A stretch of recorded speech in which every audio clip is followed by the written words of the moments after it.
Thanks for joining me today reading Because of Winn, Dixie by Kate DiCamillo. Today we're going to read Chapter 2. That summer I found Winn Dixie was also the summer me and the preacher moved to Naomi, Florida, so he could be the new preacher at the Open Arms Baptist Church of Naomi. My daddy is a good preacher and a nice man, but sometimes it's hard for me to think about him as my daddy because he spends so much time preaching or thinking about preaching or getting ready to preach. And so, in my mind, I think of him as the preacher. Before I was born, he was a missionary in India, and that is how I got my first name. But he calls me by my second name, Opal, because that was his mother's name, and he loved her a lot. Anyway, while me and Winn Dixie walked home, I told him how I got my name, and I told him how I had just moved to Naomi. I also told him about the preacher and how he was a good man even if he was too distracted with sermons and prayers and suffering people to go grocery shopping. But you know what? I told Winn Dixie. You are a suffering dog, so maybe he will take you right away. Maybe he'll let me keep you. Winn Dixie looked up at me and wagged his tail. He was kind of limping like something was wrong with one of his legs.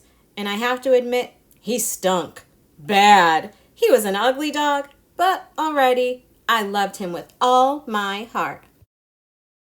When we got to the Friendly Corners trailer park, I told Winn Dixie that he had to behave right and be quiet because this was an all-adult trailer park, and the only reason I got to live in it was because the preacher was a preacher, and I was a good, quiet kid.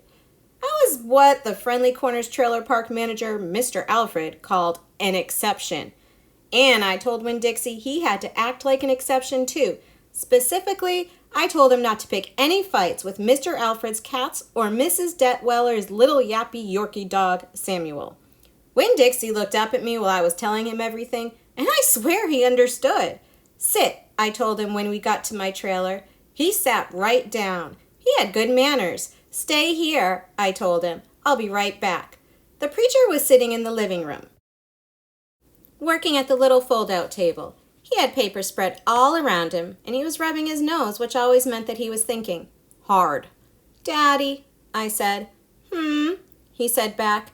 Daddy, do you know how you always tell me that we should help those less fortunate than ourselves? He said. He rubbed his nose and looked around at his papers. Well, I said, I found a less fortunate at the grocery store. Is that right? He said.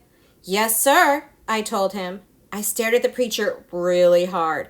Sometimes he reminded me of a turtle hiding inside its shell, in there thinking about things and not ever sticking his head out into the world. Daddy, I was wondering, could this less fortunate, could he stay with us for a while? Finally, the preacher looked up at me. Opal? He said. What are you talking about? Oh, I found a dog, I told him, and I want to keep him. No dogs, the preacher said. We've talked about this before. You don't need a dog. I know it, I said. I know I don't need a dog, but this dog needs me. Look, I said. I went to the trailer and I hollered, Winn Dixie! Winn Dixie's ears shot up in the air and he grinned and sneezed, and then he came limping up the steps and into the trailer park and put his head right in the preacher's lap, right on top of that pile of papers. The preacher looked at Winn Dixie. He looked at his ribs and his matted up fur and the places where he was bald. The preacher's nose wrinkled up. Like I said, the dog smelled pretty bad. Winn Dixie looked up at the preacher. He pulled back his lips and showed the preacher all of his crooked yellow teeth and wagged his tail and knocked some of the preacher's papers off the table. Then he sneezed and some more papers fluttered to the floor. What did you call this dog? The preacher asked. Winn Dixie, I whispered. I was afraid to say anything too loud. I could see that Winn Dixie was having a good effect on the preacher. He was making him poke his head out of his shell. Well, said the preacher, he's a stray if I've ever seen one. He put down his pencil and scratched Winn Dixie behind the ears. And a less fortunate too, that's for sure. Are you looking for a home? The preacher asked real soft to Winn Dixie. Winn Dixie wagged his tail. Well, the preacher said, I guess you found one.